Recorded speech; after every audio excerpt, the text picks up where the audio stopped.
8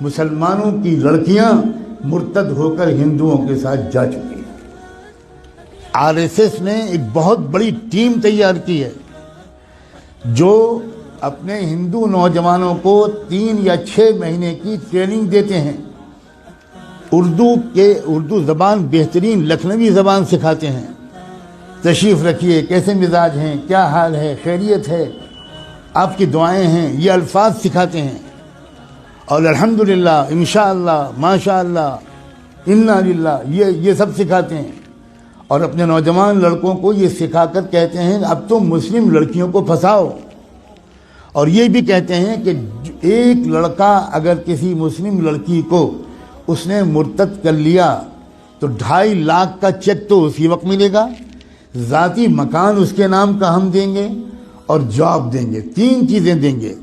بے روزگاری کے اس دور میں جس میں کہ کوئی جاب مل ہی نہیں رہا ہمارے نوجوانوں کو، وہ نوجوان، وہی غیر مسلم نوجوان سوچتے ہیں کہ بھئی دونوں ہاتھ میں لڈو ہیں، ہم تو ایک لڑکی کو اپنا بھی لیں گے، اس کو ادھرم بھی بنا دیں گے، اور پھر 2.5 لاکھ کا چیک بھی ملے گا، ذاتی مکان بھی ملے گا، اور اس کے بعد جاب بھی ملے گا۔ کتنا سستا سودا ہے۔ کسی ہندو لڑکی کے ساتھ اگر شادی کرنا ہو تو مصیبت ہے، وہ تلک اور وہ جہیز اور وہ رسمیں اور وہ مسائل، اتنی مصیبت ہے۔ یہاں تو ہم کو مفت میں لڑکی مل رہی ہے، بلکہ لڑکی کے بدلے پتہ نہیں کیا کیا مل رہا ہے۔ اس مہم پر لگ گئے ہیں کروڑوں نوجوان، لیکن ہم سو رہے ہیں۔ اللہ جانے کون سا کوڑا ہمیں چاہیے اللہ کا، کون سا درہ چاہیے، کون سا تماچا چاہیے، کون سا عذاب چاہیے ہمارے جاگنے کے لیے۔ میں نے آیت پڑھی تھی، یہ جو اس وقت کا مسئلہ گناہوں کا نہیں ہے، اس وقت کا اصل مسئلہ ارتداد کا ہے۔ ہمارا ایمان چھیننے کے لیے بلینز آف ڈالرز کے فنڈ ایلوکیٹ کیے گئے ہیں۔ ان پیسوں کا صرف ایک استعمال ہے، مسلمانوں کی جان اور مال لوٹنا۔ یہ بہت چھوٹا کام ہے۔ اب جو کام ہے وہ یہ کہ ایمان چھینو ان سے، ڈراؤ دھمکاؤ بھی، لالچ بھی دو۔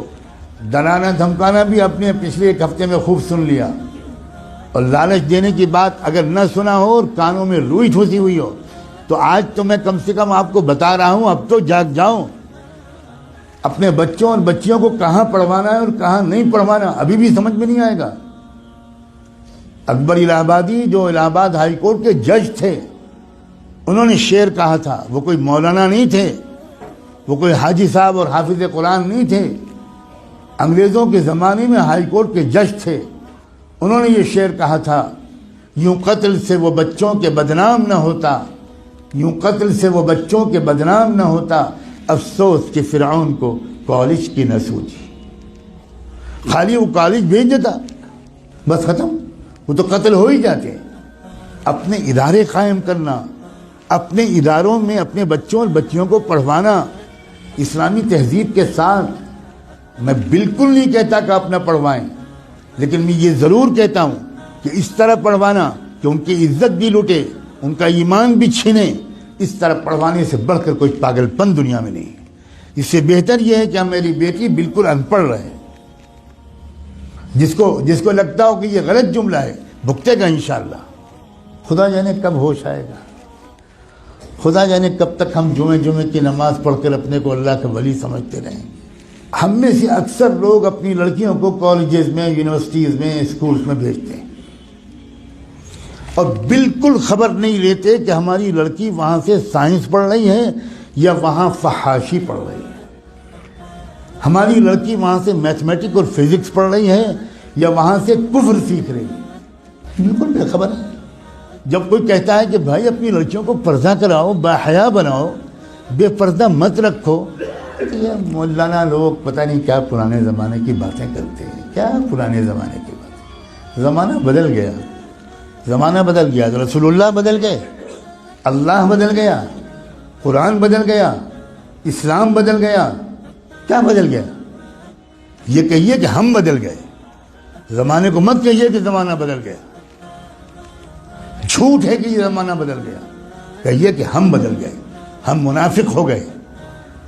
ہم نے ایمان کو جنت کو معمولی چیز سمجھا ہے, ہم نے جہنم کو معمولی چیز سمجھا ہے.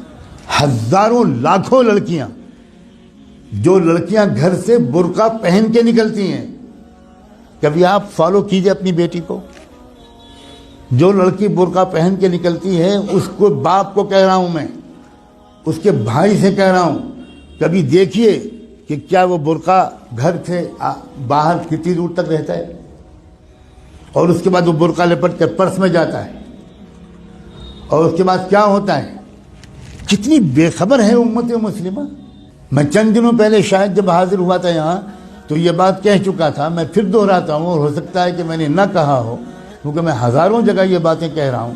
اتراکھنڈ سے میرے پاس میسج آیا کہ خود ایک وہ لڑکی جو خود حافظ قرآن تھی وہ مرتد ہو گئی. کچھ خبر نہیں. عجیب غریب قسم کی غفلت ہے ہم پر. خدا جانے کون سا نشہ پہ آیا ہم. ابھی 2 روپے کھو جائیں تو نیند اڑ جاتی ہے, ابھی کوئی سودا مہنگا مل جائے 5 روپے تو حالت خراب ہو جاتی ہے, کھانا نہیں کھایا جاتا, اور ایمان چھن رہا ہے, ڈاکے پڑ رہے ہیں ایمان پر. کیا منہ دکھائیں گے محمد رسول اللہ کو قیامت میں؟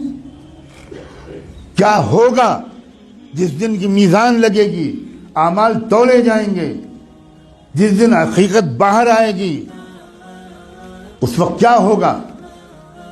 پکڑو اس کو, جکڑ لو اس کو, زنجیروں میں جکڑ کر جہنم میں پھینک دو اس کو. اپنے اوپر ظلم کرنے والوں کو اللہ تعالیٰ کبھی ہدایت نہیں دیتا. اللہ تعالیٰ ہمیں ہوش کے ناخن لینے کی توفیق دے. اس ارتداد کا راستہ ہمارے اسکولوں اور کالجوں اور یونیورسٹیوں سے کھلا ہے. یا آپ کو چاہے جتنی بری لگے بات, میں وہ مولوی نہیں ہوں جو اپنے گاؤں سے نہیں نکلا. میں نے آکسفورڈ میں تقریریں کی, کیمبرج میں تقریریں کی, میں نے اسٹینفورڈ یونیورسٹی جو امریکہ کا سب سے بڑا یونیورسٹی ہے اس میں 7 لیکچرز میرے ہوئے. میں نے اقوام متحدہ میں خطاب کیا ہے. میں اس طرح کا مولوی نہیں ہوں جس طرح کا آپ سمجھتے ہیں. اور میں قسم کھا کے کہتا ہوں, اگر آپ نے اپنے بچیوں کی اور بچوں کی تعلیم اور تربیت صحیح اداروں میں نہ کی, اور ان کے ایمان کی فکر نہ کی, اور ان کی نگرانی نہ کی, تو آپ کے گھروں میں خدا جانے کیا کیا ہونے والا ہے. میں نے آج اپنی ذمہ داری اس مسجد کے اعتبار سے بالکل ادا کر دی. اب میں آپ سب کو, آپ کی نسلوں کو اللہ کے حوالے کرتا ہوں.